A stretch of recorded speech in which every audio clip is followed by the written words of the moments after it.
Hello everyone. Today I'm going to talk about some important topics.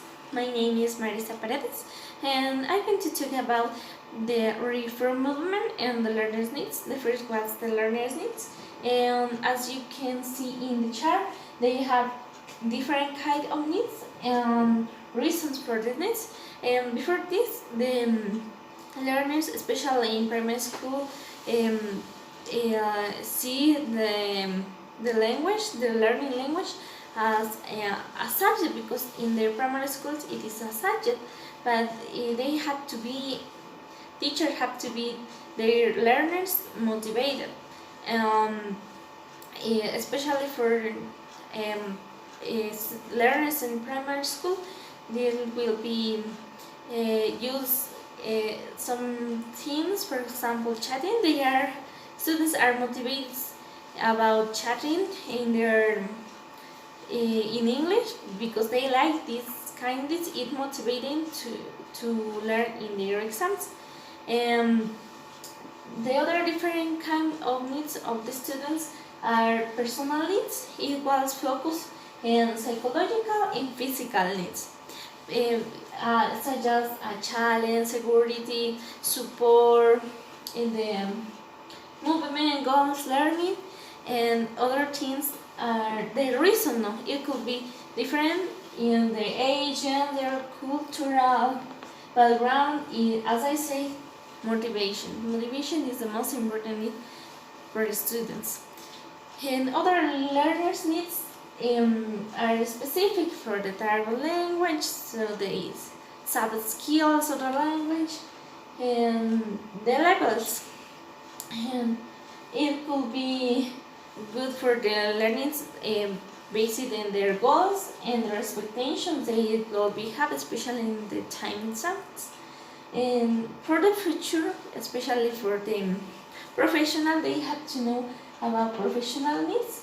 They have to know a specific vocabulary, grammar, functions, specific types of tasks, and they have to know this for the professional lives, and they have to be prepared for profession or employment. And that's all about learning this, but it's important to know, to teachers know about this. And now I'm going to talk about reform movement. The first movement that appears are the grammar translation method. It was the first method for language teaching, and then the reform movement as the second movement and method that appeared in the 1880s to 1990. And in this language, there are some specialists, as Marcel Prendergast, Goin, and others. These are the beginners in this that promote new language teaching with new ideas before after the grammar translation method. And in 19th century, the grammar has more focused as in grammar translation, that is translated to mother tongue to target language, or vice versa, the mother tongue to target language. Now, in this method, it's not focused in this.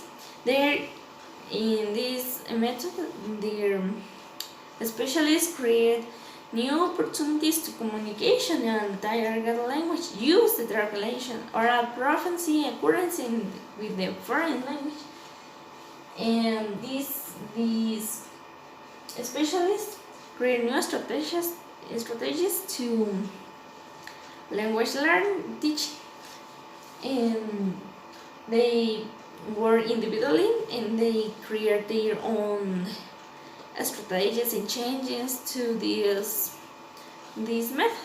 And Marcel was referred to children, and he said it was emphasized to important meaning learning. It is different to grammar translation, because in grammar translation they have to know the word and the meaning, but in their translation in the mother tongue. But here the learners have to know,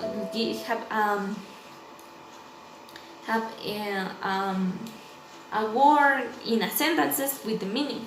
And the Prendergast proposes structural syllables that learners not only learn the grammar with and they don't have only the first contact with the language, but in books or reading they listen the language, and going with little learners use the language and listen the language. It's important for going use the language.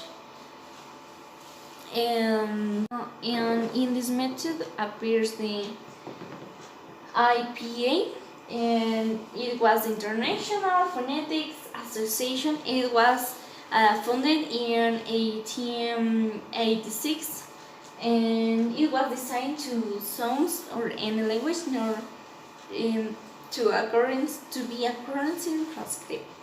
And for this reason, it was different in this method as grammar translation. And in this method, it's not used the mother tongue.